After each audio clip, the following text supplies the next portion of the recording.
오늘은 2024년도 마지막 주일이 되는 거룩한 주일이기에 우리에게 더 큰 의미와 느낌을 가져다 주는 것 같습니다.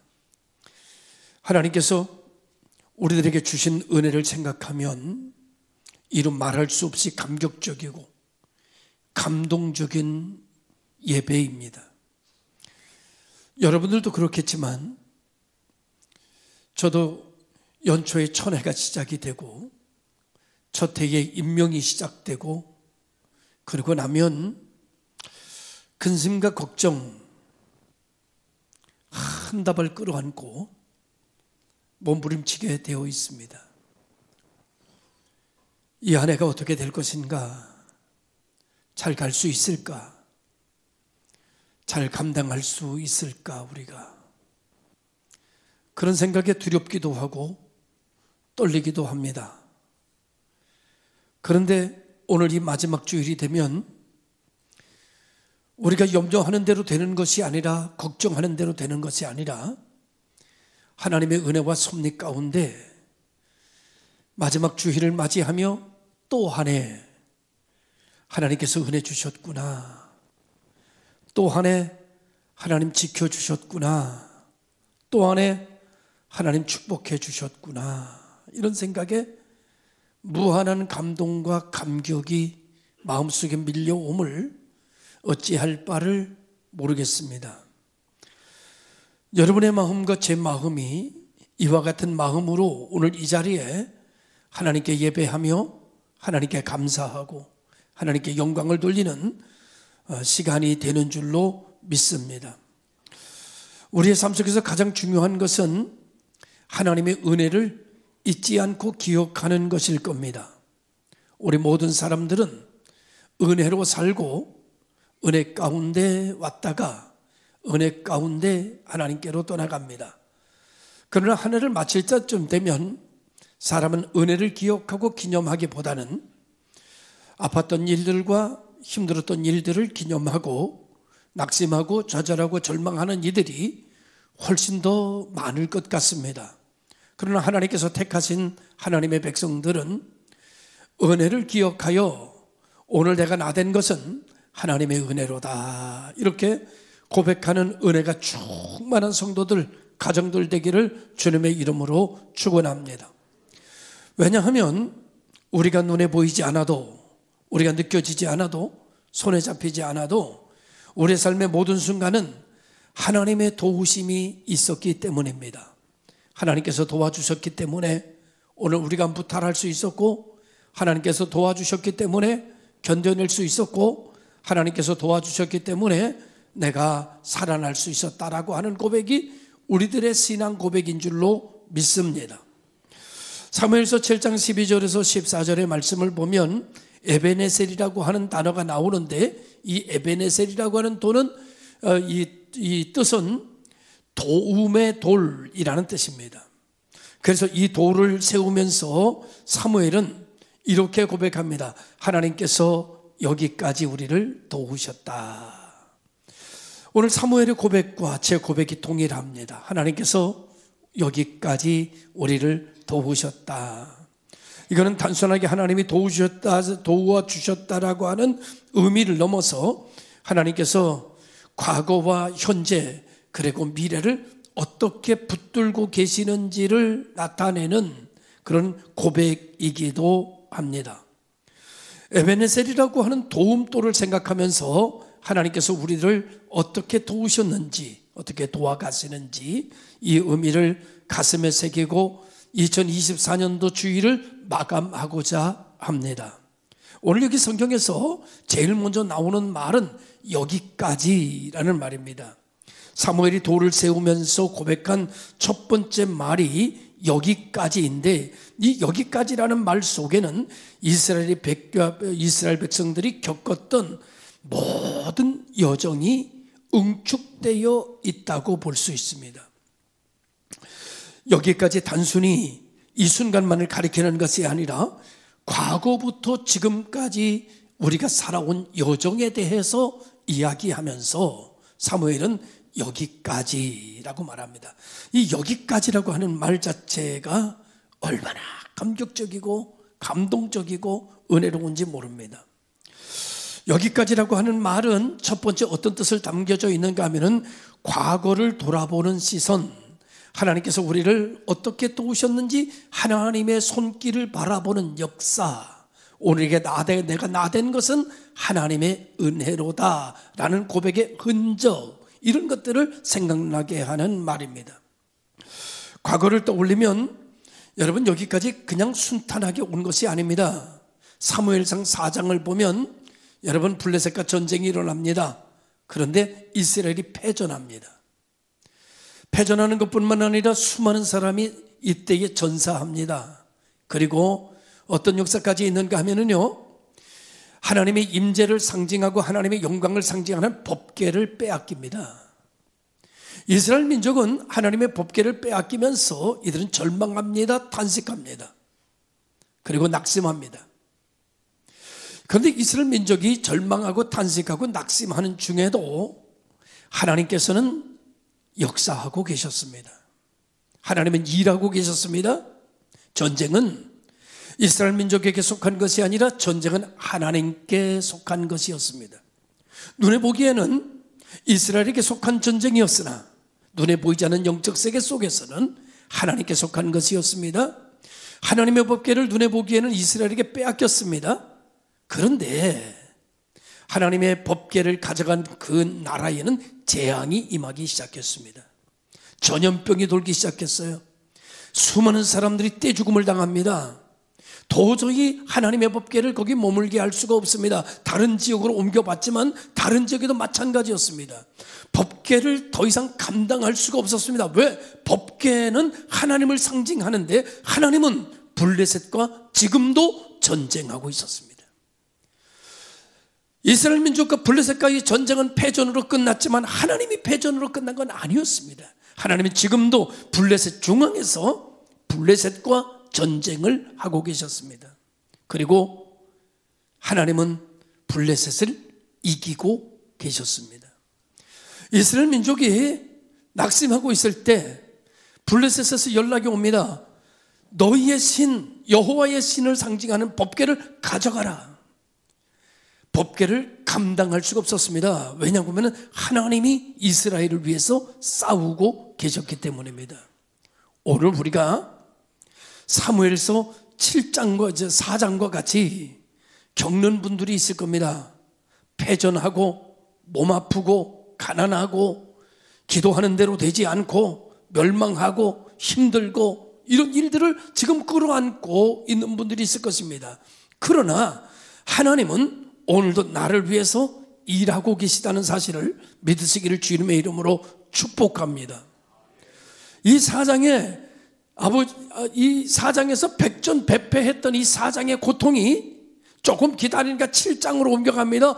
7장에서는 대승리를 합니다. 그리고 사무엘이 에베네셀이라고 하는 기념탑을 세우게 된 겁니다.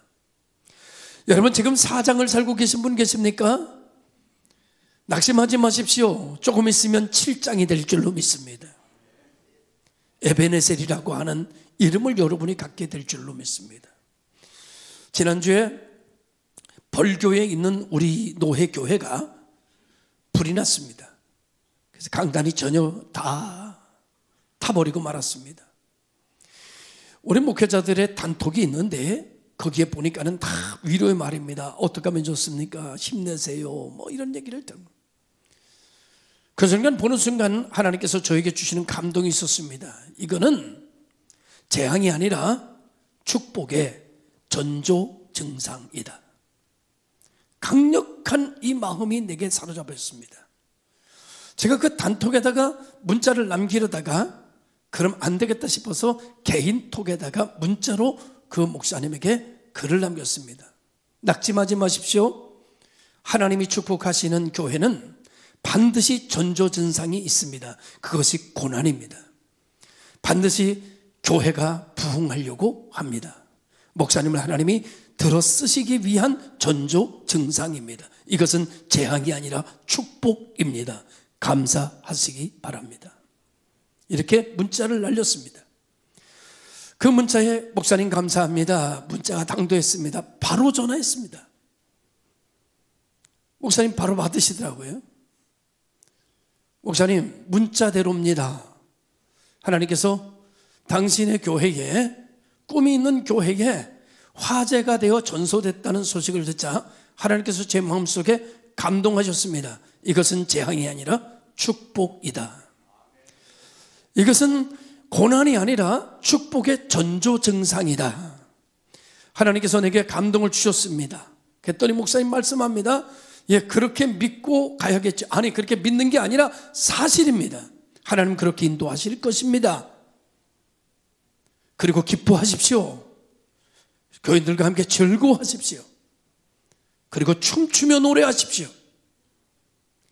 이것은 하나님이 쓰시기 위한 전조 증상입니다. 아멘. 이렇게 고백했습니다. 사랑하는 성도 여러분, 오늘 사무엘상 7장의 패전을 겪고 있는 나라, 사무엘상 4장을 겪고 있는 교회, 가정, 개인, 당신이 하나님의 사람이라면 걱정하지 마십시오. 반드시 7장의 축복이 올 것입니다. 반드시 하나님의 역사가 일어날 줄로 믿습니다. 저는 우리 교회를 보면서 기도합니다. 하나님, 여기 이렇게 많은 의자가 있습니다. 하나님, 빈 의자. 생각나는 노래가 있습니다. 유행가 가사인데 이런 노래가 있습니다. 서 있는 사람은 오시오, 나는 빈 의자, 당신의 자리가 되드리리라. 이런 노래가 있어요. 여러분, 저는 이렇게 기도합니다. 하나님 보십시오. 성도들의 헌신과 눈물로 만들어진 자리를 보십시오. 그리고 이렇게 기도합니다. 이 자리가 사가서 없어지는 자리가 되지 말고 닳아서 없어지는 자리가 되게 하여 주옵소서. 지금은 빈자리지만 먼지않아 하나님께서 채우시는 사람으로 앉아있는 가득 찬 자리로, 그 사명을 다하고 있는 자리로 하나님께서 2025년에 채워주시기를 원합니다. 하나님께 그렇게 기도하고 있습니다. 그리고 강단에서 눈을 감고 기도할 때마다 저는 빈자리를 상상하는 것이 아니라 이 자리에 가득 찬 성도들의 모습을 상상합니다. 그리고 앉을 자리가 없이 빼곡하게 찬 성도들이 일어나 찬양의 물결을 이루고 기도의 용광로를 만들어가는 그날을 기억하며 목양하고 있습니다. 이제 연말이 되니까 인사 문자들이나 전화들이 자주 옵니다. 멀리 있는 친구가 전화를 왔어요. 요즘 어때? 좋아. 어떻게 좋아? 그냥 좋아. 그랬더니 교회는 어때? 좋아. 그랬더니 잘 돼? 잘 돼. 그랬더니 거짓말하지 말고. 그래. 거짓말이 아니라 진짜야. 어떻게 잘 되는데? 아니, 우리 부교육자들 한 10명 써야 되는데 교육자들이 없네.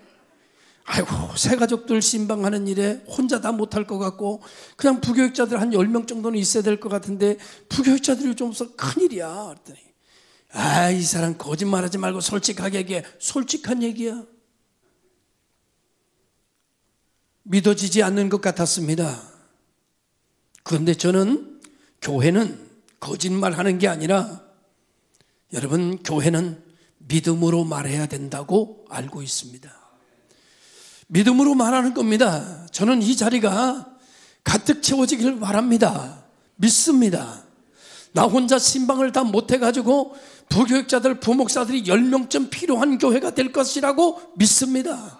그리고 꿈꾸는 대로, 말하는 대로, 고백하는 대로 이루어질 거라고 믿습니다.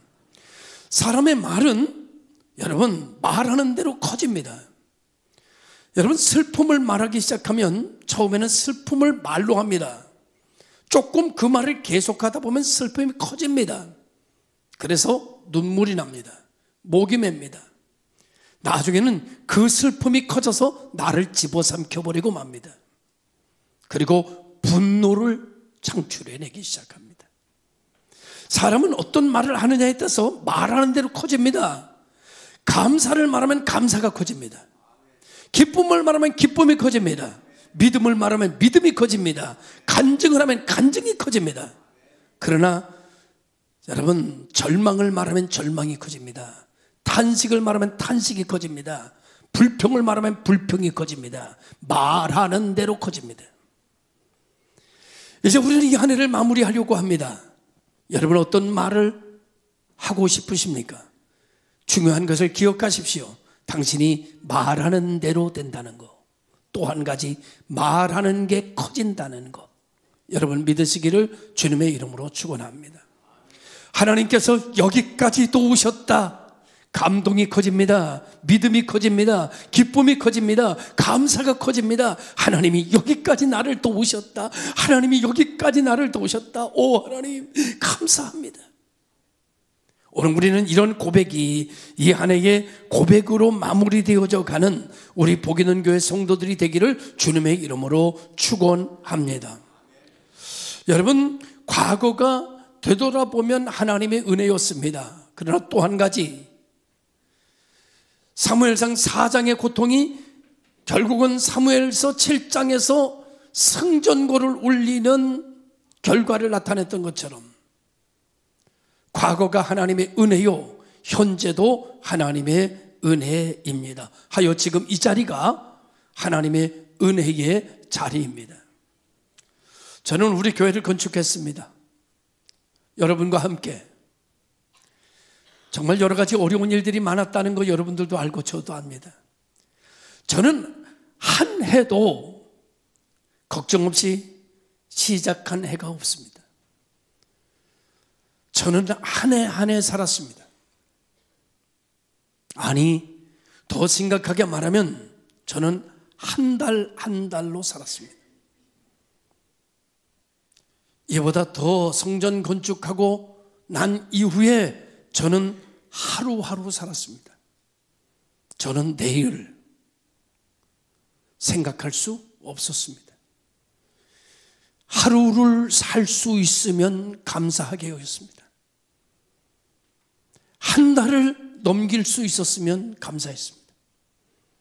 이제는 한 해를 넘기면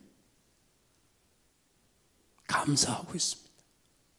또 한 해가 은혜 가운데 마무리되며 서론에 말씀드렸던 것처럼 염려하는 대로 된 교회가 아니라 하나님의 뜻대로 된 교회, 걱정하는 대로 된 교회가 아니라 하나님의 은혜로 마무리되는 교회가 되고 있습니다. 하여 오늘 우리들의 예배는 감격적입니다. 기적의 연속이며 은혜의 계속입니다. 사랑하는 성도 여러분, 오늘 우리는 이 자리가 우리의 노력의 자리가 아닙니다.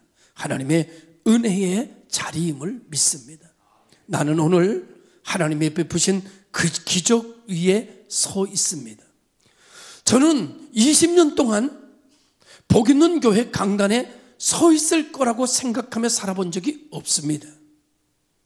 언제 사라질지 모르는 날, 저는 꼭 마지노선에다가 뒷다리에다가 힘을 주고 마지막으로 버티고 있는 사람처럼 살았습니다. 그러니 날마다 긴장의 연속이었습니다. 저는 성도 여러분, 저는 날마다 전쟁이었습니다. 저는 날마다 긴장입니다. 저는 날마다 초조입니다. 그러나 하나님께서 언제나 제가 생각한 것보다 더 놀라운 일로 저를 축복하셔서, 우리 교회를 축복하셔서 2024년도 제가 벌써 22년째입니다. 22년 동안 천년이 하루같이 축복하시듯이 22년을 하루같이 긴장했지만 하루같이 지켜주셨습니다. 하루같이 축복해 주셨습니다. 그러니까 오늘 사무엘이 돌을 세운 그 순간은 단순히 전쟁에 승리한 것이 아니라 지금까지 인도하신 하나님에 대한 감사의 돌이었다고 봅니다. 저는 오늘 이 예배를 드리면서 여러분의 얼굴을 보면서 너무나 감사합니다. 너무나 고맙습니다. 함께 견뎌주셔서, 이겨주셔서, 그리고 감당할 수 없는 가운데 감당해 주셔서, 헌신할 수 없는데 헌신해 주셔서, 이제는 나이도 들고 눈도 잘 안 보이고 전문적으로 배운 것도 아닌데 순종해서 반주해 주셔서 기타 등등 점심을 식사를 준비할 수 있는 여건과 환경이 아닌데 남편에게 양해를 구하고 그리고 1년 동안 봉사해 주셔서 각 부서별로 충성해 주셔서 그리고 헌신해 주셔서 여러 가지 만족하지 않은 여러 가지 일 중에서도 그걸 붙들고 해낼 수 있도록 믿음으로 살아주셔서 마지막 주쯤 여러분에게 트로피라도 안겨드리고 싶지만 그럴 수 없지만 하나님께서 여러분을 축복하시기를 원합니다. 하나님의 도움은 우리에게 어떻게 나타나셨나? 하나님이 도우셨다. 이 돌은 도움의 돌이다. 하나님 우리를 도우셨는데 어떻게 도우셨는가? 오늘 성경에 보면 블레셋을 물리쳐 주셨다는 거죠. 한마디로 말하면 그들을 힘들게 하고 그들을 고통스럽게 하고 그들을 낙심하게 하는 일들을 하나님께서 물리쳐 주셨다는 겁니다. 원수를 물리쳐 주셨다는 겁니다. 이 세상에 얼마나 많은 일들이 있는지 모릅니다. 죽은 사람도 있고요, 불구가 된 사람도 있고요, 가족이 헤어진 사람도 있고요, 자녀가 죽은 사람도 있고요, 수많은 겪고 싶지 않은 일들을 수많은 겪어야 된 사람들이 너무나 많습니다. 이것은 자기의 노력이나 자기의 영역 밖에서 나타나는 일들입니다. 자기가 막을 수 없는 일입니다. 불가항력적인 사고입니다. 그런데 하나님께서 여러분과 저에게 은혜를 베풀어 주셨습니다. 수많은 질병과 사건, 사고에서 우리를 보호해 주셨습니다. 할렐루야. 내가 오늘 살아있는 것은 하나님의 은혜입니다. 나를 넘어지게 하고 나를 쓰러지게 하는 수많은 세력을 눈에 보이든 보이지 않든 하나님께서 막아주셨습니다. 수많은 사건, 사고에서 하나님께서 나를 지켜주셨습니다. 오늘 이 시간 우리는 이렇게 고백할 수 있습니다. 오늘 에베네셀, 하나님께서 나를 도우셨다. 2024년도 하나님이 나를 도우셨다. 이 고백이 우리들의 마지막 고백입니다. 이스라엘 민족이요, 사무엘상 17장에 가면 어떤 역사가 일어나는가 하면요, 블레셋과 전쟁을 하는데 누구랑 나타나는가 하면 골리앗과 다윗의 전쟁이 나타납니다. 여러분, 골리앗이 다윗을 이깁니다. 그런데 다윗이 골리앗을 이길 수 있는 조건은 하나도 없습니다. 불가능한 일입니다. 불가능한 일인데 이깁니다. 불가능한 일인데 길이 열립니다. 불가능한 일인데 문제가 해결됩니다. 불가능한 일인데 치료가 됩니다. 왜? 하나님이 도우셨기 때문입니다. 다윗이 블레셋을 이긴 것은 단 하나의 조건이 성립됐기 때문입니다. 단 하나의 조건은 하나님이 도우시는 겁니다. 여러분, 오늘 우리가 2024년도 이 시간 우리가 이 자리에 있을 단 하나의 조건은 하나님이 우리를 도우셨습니다. 하나님이 우리를 돕지 않으셨으면 우리는 뿔뿔이 흩어졌을 것이고, 이 예배당은 헐어지며 빌라가 지어졌을 수도 있습니다. 만약에 그렇게 된다면 얼마나 우리는 하나님 앞에 죄송할까요? 얼마나 속상할까요? 이 건물이 넘어가 여기에 빌라가 섰다면 여러분의 마음은 괜찮으시겠습니까? 제 마음은 하나님을 우러러 바라볼 수 없겠죠. 저는 얼마 전에, 먼 전에 우리 예배당보다 더 잘 지어진 예배당이 사라지고 그 자리에 빌라가 세워진 곳을 보았습니다. 그 목사님의 마음은 어떨까? 그 교인들은 뿔뿔이 흩어졌습니다. 사랑하는 성도 여러분, 하나님이 도우셨습니다. 저는 이렇게 기도합니다. 하나님, 내가 사는 동안 나보다 나이 어린 장례는 내 손으로 치르지 않게 해주세요. 또 하나의 기도의 제목이 생기는 것 같습니다. 하나님, 제가 목회하는 동안 내 목회하던 교회가 예배당이 다른 건물로 바뀌어지지 않게 해주시옵소서. 주님이 오시는 그날까지 저는 이곳이 예배당으로 존재하기를 원합니다. 사랑하는 성도 여러분, 이것은 우리의 힘이 아니라 하나님이 우리와 함께 하시면 가능성이 있는 거죠. 그래서 오늘 블레셋과의 전쟁에서 이기고 난 이후에 이스라엘이 잃어버렸던 모든 것을 다시 찾는 역사가 일어나게 됐습니다. 여러분, 2024년도를 지내면서 2025년도를 맞이할 때 하나님께서 여러분에게 여호와 니시, 승리의 하나님으로 여러분에게 나타나시면서 여러분의 개인적으로나 가정적으로나 기업적으로나 잃어버렸던 모든 것이 다 회복되기를 주님의 이름으로 축원합니다. 우리 교회도 잃어버렸던 모든 것들이 다 회복되기를 주님의 이름으로 축원합니다.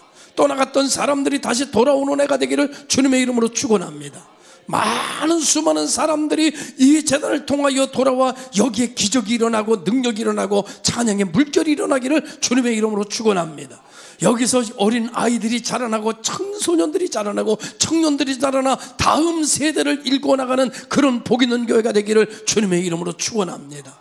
처음에 오나 나중에 오나 들어오는 자마다 하나님께서 은혜를 부어주시되 물 붓듯이 부어주시기를 주님의 이름으로 축원합니다. 나갈 때는 간증 가지고 나가고 감사 가지고 나가고 응답받고 나가는 성도들 되기를 주님의 이름으로 축원합니다.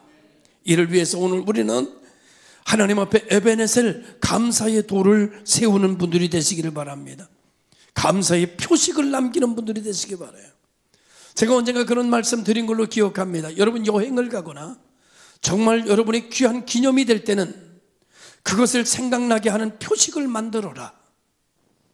여행을 가면 여행에서 기념품을 반드시 사와야 됩니다. 기념품을 살 수 없으면 그 지역에 돌이라도 하나 주워 가져오세요.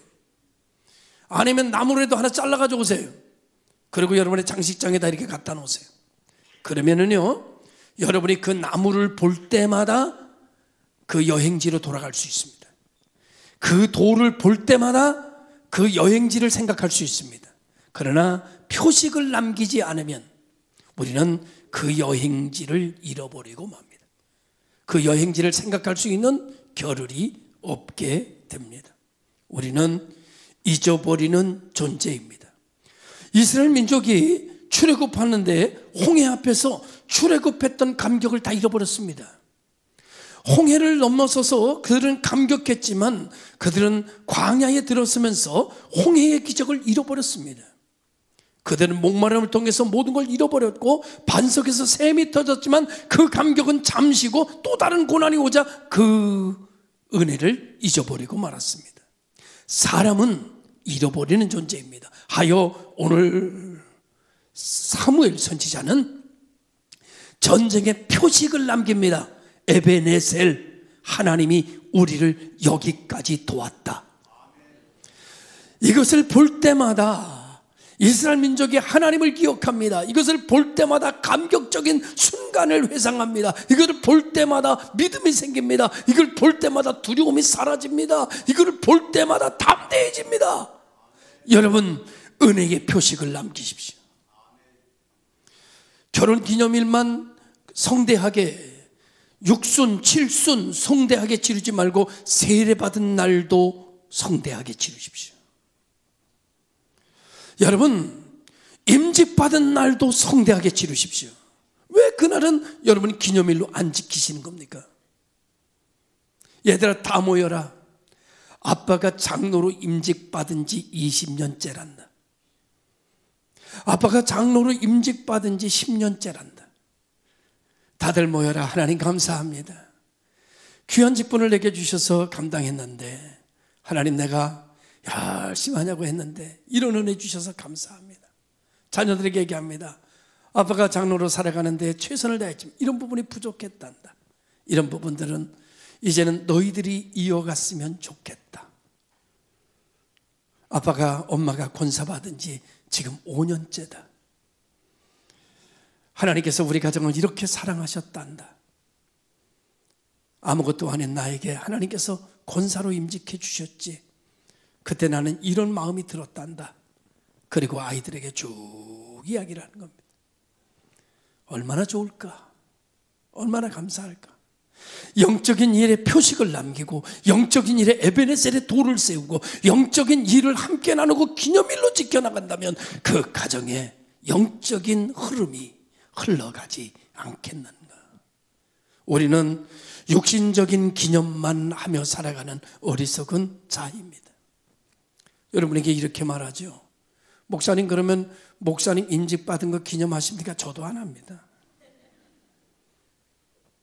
그런데 해야 됩니다. 저도 해야 됩니다. 얘들아 모여라. 아빠가 목사로 임직받은 지 지금 35년째란다. 하나님 앞에 부름받고 신학해서 이렇게 목사로 임직받을 때 아빠의 마음은 이랬지. 하나님 앞에 충성하기로 결심하고, 그래서 하나님의 일을 감당하냐고 이런 역사를 만들며 왔단다. 그런데 아빠에게 이런 부족함이 있다. 이런 일을 하고 싶은데 아마도 이 일은 아빠가 계속하게 될 것이고, 만약에 다 하지 못하면 너희들이 이어갔으면 좋겠다. 여러분, 이런 거를 나누면 신앙 공동체의 가정을 만들면 얼마나 좋을까? 여러분, 임직받은 거 기념하는 성도들 한번 손 내려보세요. 거의 없으리라고 생각합니다. 저도 이 시간을 비로 회개하는 마음으로 임직받는 날, 신학을 시작했던 날, 세례받았던 날, 하나님께서 나를 구원하시고 불렀던 그 일들을 자녀들에게 낱낱이 고백하고 간증으로 남기고 이야기로 들려주면 얼마나 좋을까라는 생각을 가져보게 됩니다. 하여 미스바와 센 사이에 사무엘이 기념의 표식으로 에베네셀 도움의 돌이라는 이름을 세웠듯이 저와 여러분이 2024년도에 다시 한번 표식을 남기며 하나님의 은혜를 기념하고 하나님께 영광을 돌리는 가정, 그리고 개개인들이 되기를 주님의 이름으로 축원합니다. 마지막으로 여러분, 우리가 기념으로 남길 수 있다면 가장 기념할 게 뭘까요? 가장 기념할 거, 공동체적으로 똑같이 기념해야 될 거 하나 있습니다. 예수 그리스도. 우리가 기념해야 될 분이 있습니다. 예수 그리스도. 왜 예수 그리스도를 우리는 기념해야 되는가 하면 그분이 나의 과거를 구속하셨고 나의 현재를 구속하셨으며 나의 미래도 그분이 구속하실 것이기 때문입니다. 다시 말하죠. 과거도 그분이 나를 축복하셨고 지금도 그분의 이름으로 내가 축복받고 살고 있어. 그리고 앞으로도 그분의 이름으로 축복받고 살아갈 것이니 여러분과 나는 2024년도를 마감하면서 2025년도를 바라보면서 우리가 불러야 할 이름, 기념해야 될 이름, 그리고 찾아야 할 이름, 그리고 바라봐야 할 이름, 그 이름은 예수 그리스도입니다. 오늘 우리 모든 성도들이 하나님께서 여기까지 도우셨다는 고백을 통해서 오늘도 하나님은 나와 함께 계신다라고 하는 신앙의 고백을 이어가고, 더 나아가 내일의 희망도 예수 그리스도의 이름 앞에 두는 주님께서 새해에도 나를 축복하실 것이다. 기도하겠습니다. 참 좋으신 아버지 하나님,